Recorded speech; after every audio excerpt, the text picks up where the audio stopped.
What's going on? This is Dustin, and we're going to play Desktop Explorer today. It has been so long since I've uploaded to this channel, minus random things, and welcome to my abode. It is nice, it is comfy, it is home, it is a mess, but it is mine. We're going to go through the first 10 puzzles. I was going to upload another video, but unfortunately, the game has a bug, and it bugged out. So if you want to know how to play this first 10, we're going to do that, and then from there, you're going to get longer videos and me kind of figuring out how to do this, because I'm playing this in real time. So if you want to check me out on Twitch, it's twitch.dus10__, I think. And then if you would like to check out the channel, the new one that I created for the Void series, it is called Entering the Void, at Entering the Void on YouTube. The first video that you will see is actually a deep dive into perception around the back rooms. And we talk about race and perception and biases when we go into the movie theater. So check that out. Let's get this show on the road, and let's start. Boop. If you don't know anything about this game, that just came out last week, I believe, it is a computer puzzle game, the best way to describe it. We are going to select our profile, and this is our task list. We don't really need to do it, but the first thing we need to do is actually open up chronologue, because it's chronological. Yeah, you get it. All right.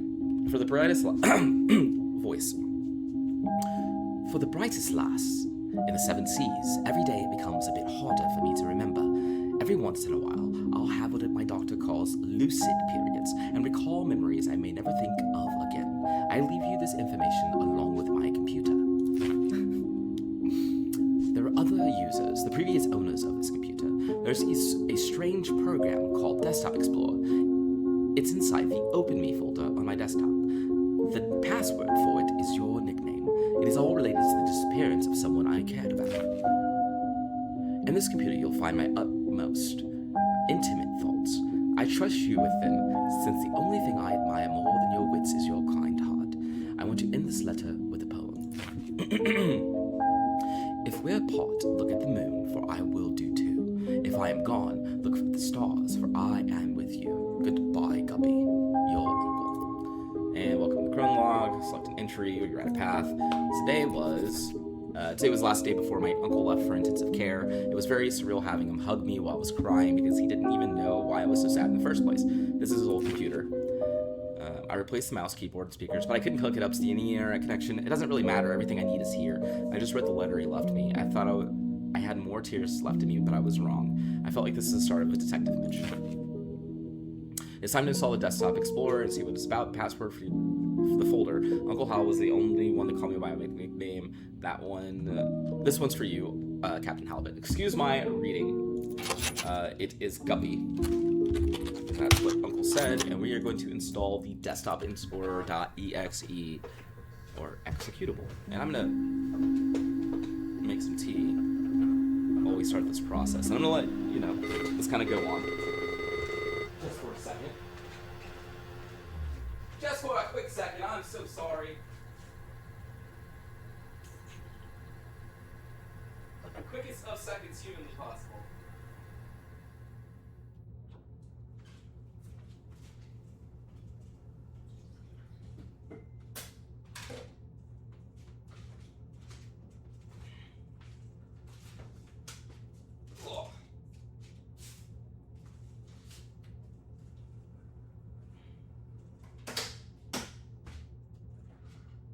Alright, so now we have this clippy looking...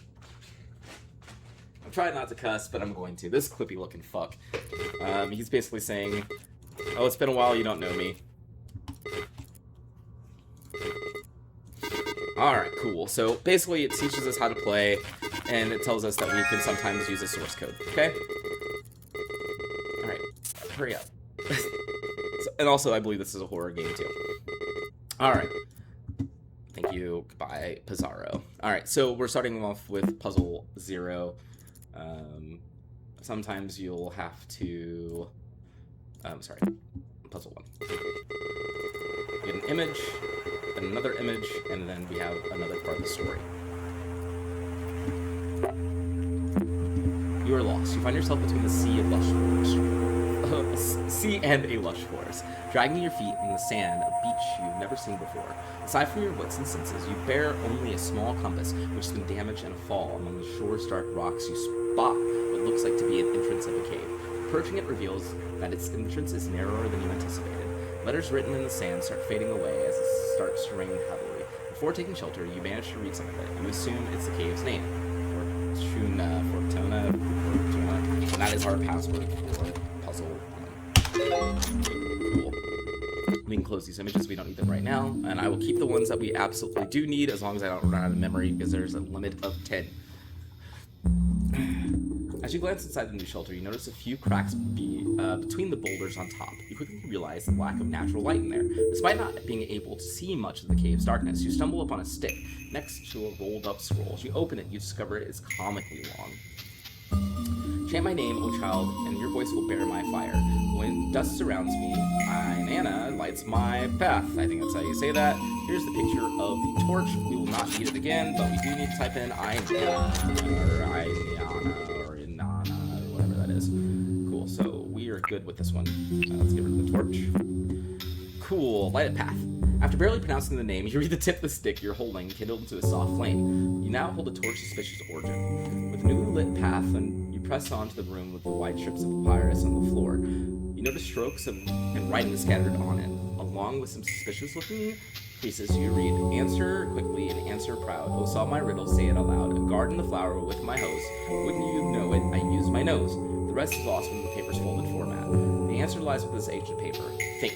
Depending on your perspective, they say you can resize the window to your mind. That's your hint for the day. And this is our strip, and we'll resize it. But also, I'll explain what we have to do, but let's add this journal entry so we can have a save point.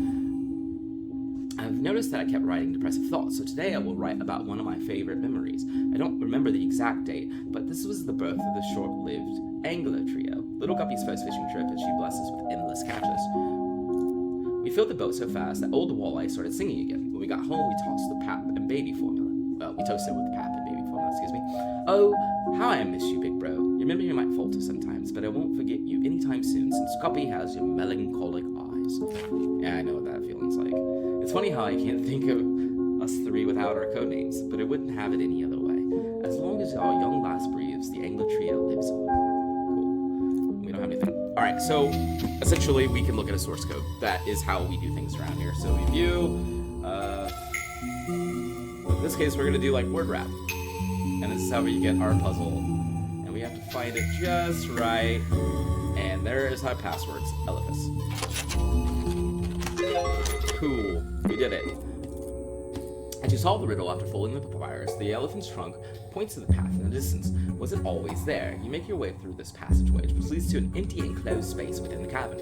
It seems to be a dead end. Just as you start to lose hope and begin to head back, you recall the words of advice from a detective to show you watch the kid. Read between the lines and find the source of truth. Only then will you crack the code, aka source code. Do you think there's no lines on the cave walls, detective, or not? Am I supposed to do? Alright, so from here we can go view, source code, and there it is. There's our password, SALV. Great. Alright, so I'm gonna tell you how I figured this one out. This is pretty simple. We have an error file that we can't open. We have 3 paths. Basically it says there's an engraving on the key, but it's hard to read. This is our key. Why would a key be hard to read? Because it's errored out. And so if you look at these 2 photos side by side and you place it, it literally says rename it. So then we can just do rename key.img. That's the file format. As always, and there's our key, and that is Portunus. Bam! So now we got that, and then we can close this. We don't need any more. We have a new journal entry, so let's just always do journal entries. My doctor suggested that I write about this line by line, so I'll give it a go. My brother... This is annoying as fuck. My big brother died on a rainy day. The rain wasn't enough to smother the flames. I couldn't help it at all. I trembled for hours during the day. My big brother couldn't escape in time. I saw his face and body engulfed in fire. The thing did not look like my big brother. This is stupid. I don't need to recount step by step how my brother looked like a ghoul in his last moments. How is that supposed to help me? How is this supposed to end my headaches? I just ruined my morning writing this. And if I forget everything like everyone says, how is it that I can't forget my brother's withered face? How is that? How is that for amnesia? Alright, so we're going to talk about quick trauma real quick, because as someone who's gone through some trauma and has gone through some PTSD work, I will tell you, trauma fucking sucks. It will make things worse than it actually is. It will beat you the fuck up. It is awful. Go to a therapist, please. Do the inner work. You'll be better if you can afford it, and if you can't, there are programs out there.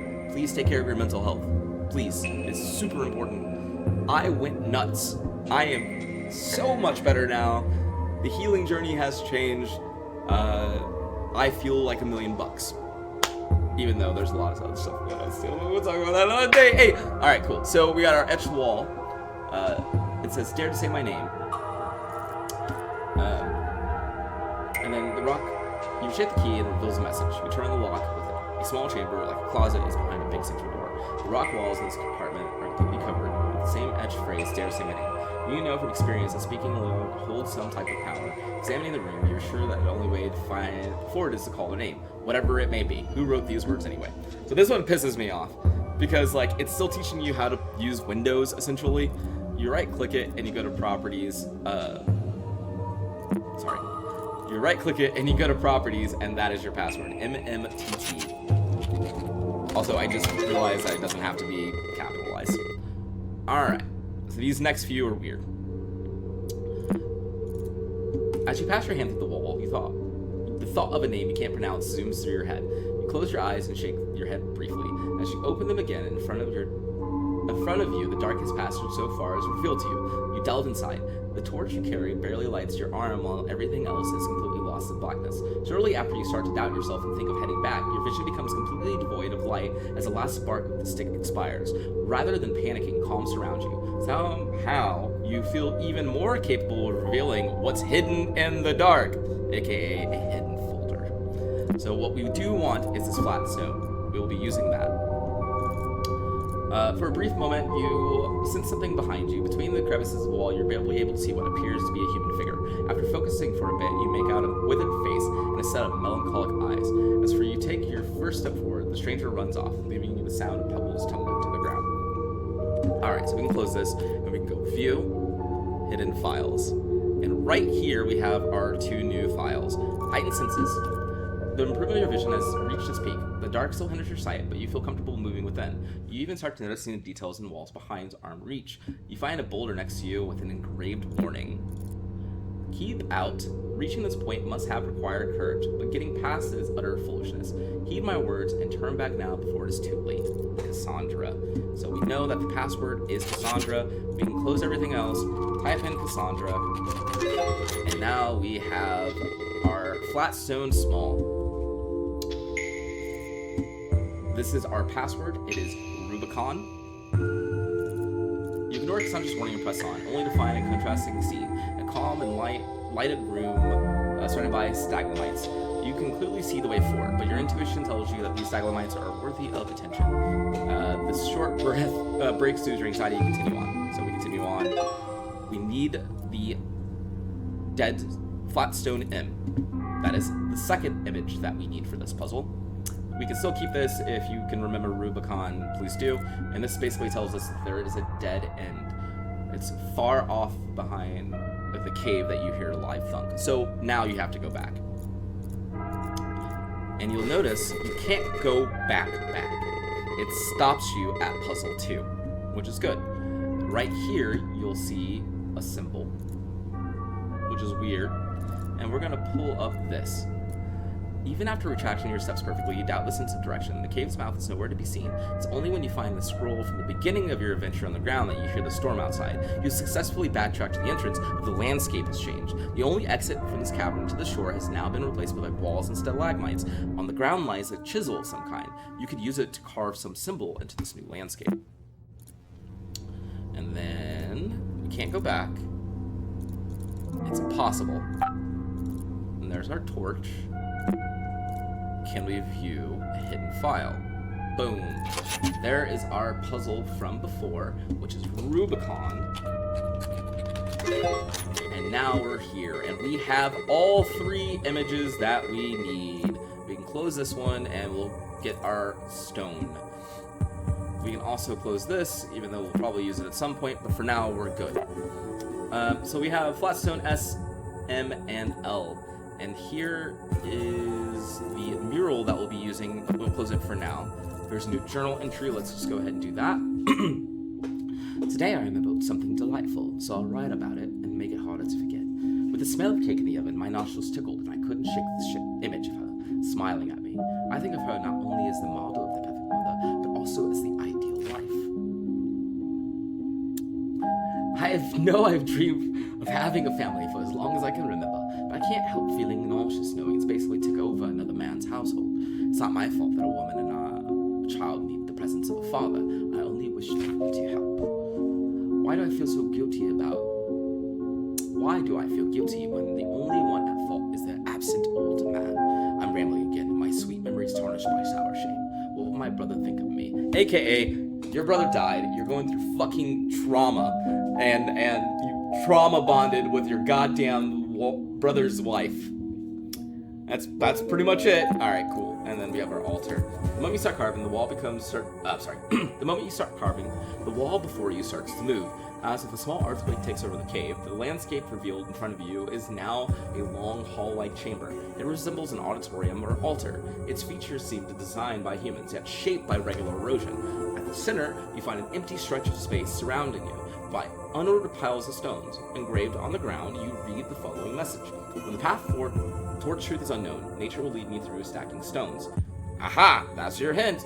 You wonder if someone is missing here. Wonder if something is missing here. You also can't tell the mural.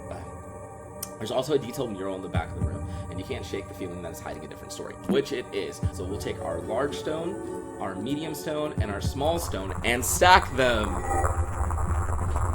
And boom, we have a new stone, stack stone's image. We have a new file. We have a new piece of software called Color Lens, which we're going to install. We're going to open that mural as well while this is installing, and I'll read the following part. Balancing the stones cracks something inside them. Oop, shit. They crumble, instantly reveal some sort of quartz shards inside. You hold a piece next to your eyes and notice the most interesting qualities. Depending on the angle, it changes colors like a prism in the light. It is what the inscription meant by truth. Even the mural in the back of the room looks clear behind the quartz. Its sigils shine in different colors. I cannot fucking read. So, we're gonna close this. We don't need it anymore. We do need Color Lens. And then we also need to pull up the puzzle for puzzle 10. Because now we are doing a thing where we are trying to solve a puzzle. So here's our security question. Was the animal bathing in the tears of grief? So with the Color Lens, we can actually change what we see. Alright, so no one's crying on this one, so it's probably under blue. And it is, and that looks like a crocodile. Enter. It opens the second part of the puzzle. How many eyes are witnessing the bliss of acceptance? So I believe this one is yellow. I do know for a fact we only count the actual eyes, like those, not the human ones.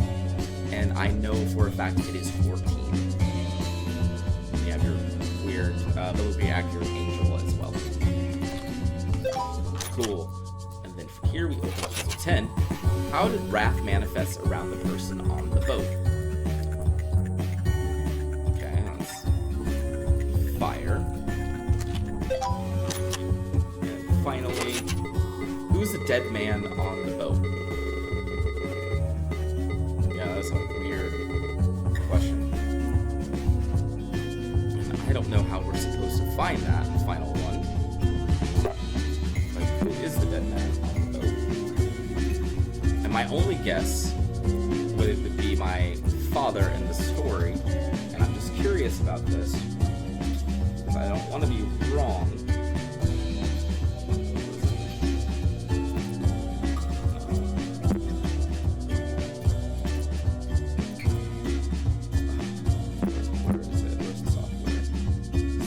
Guppy. I'm Guppy. There's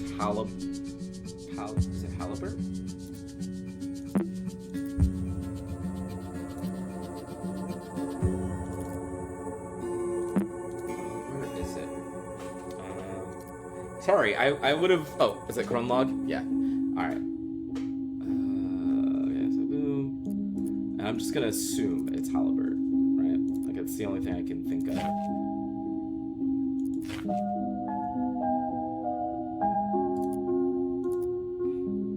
Copy. Walleye. Boom! You're not supposed to be skulking around. Are you sure you shouldn't even be here? I get chills at this part. It's so good. You shouldn't be here. You won't ever forget. You wish to forget. Guilt is good for everyone. You shouldn't be here. You should never forget.